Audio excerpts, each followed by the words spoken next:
Hi, students. I will be reading Alice's Trial. It is an adaptation of a section from Lewis Carroll's Alice's Adventures in Wonderland.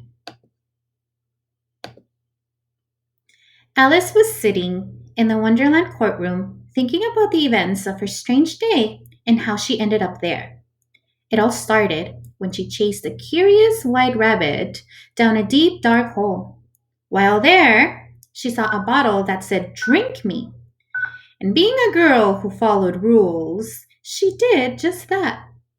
The drink made her shrink to just a few inches tall. Was it a good choice for Alice to drink that unknown liquid? After a few odd adventures, Alice found herself in this courtroom. She had never been in a courtroom before and did not know what to expect. Whatever happens here, she thought, at least it should be fair. The Jack of Hearts was on trial for stealing the Queen's tarts. The King and Queen of Hearts sat in thrones at the front of the courtroom. The King was the judge.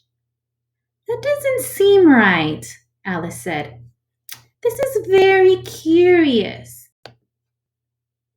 12 jurors sat in the jury box. Each juror had paper and a pencil for taking notes. Maybe the trial will be fair, Alice thought.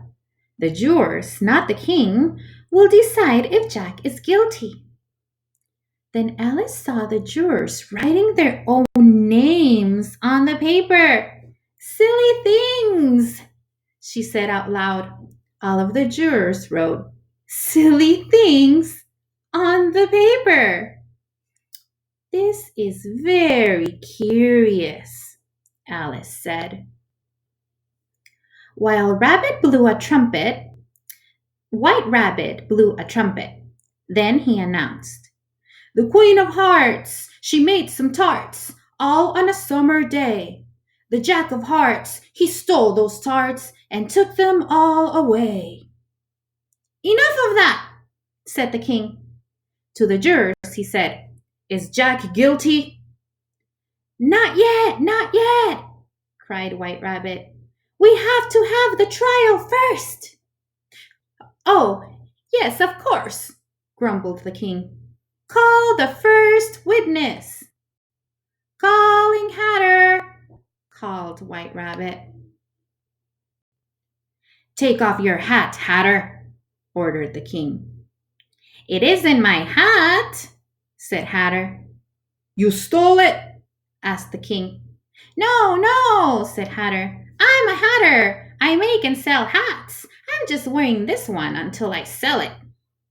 "Of course," said the king. "Keep your hat on. Now, did you see Jack take the tarts?" "I don't know," said Hatter. "You don't know?" asked the king. "I don't know," replied Hatter. "Well then, you may go," said the king.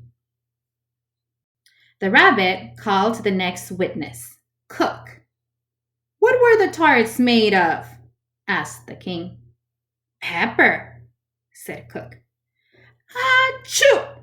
said the king, who sneezed just thinking about pepper. "You may go too." Suddenly, Alice started to feel weird. She was growing. "Oh no!" she cried. "This is very curious indeed." "Call the next witness," said the king. "Alice," called White Rabbit. Alice jumped up quickly and ran to the front of the courtroom. She forgot how big she was now. Her skirt knocked over some jurors. "Order in the court!"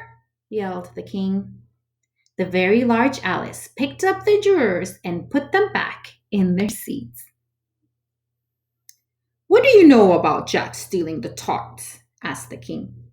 "Nothing," said Alice. "Nothing?" cried the king. "But that's very important information." "You mean unimportant," said White Rabbit. "It doesn't help us at all." Suddenly, the king noticed that Alice was growing too big for the courtroom. "Rule number 42, he declared. Anyone more than a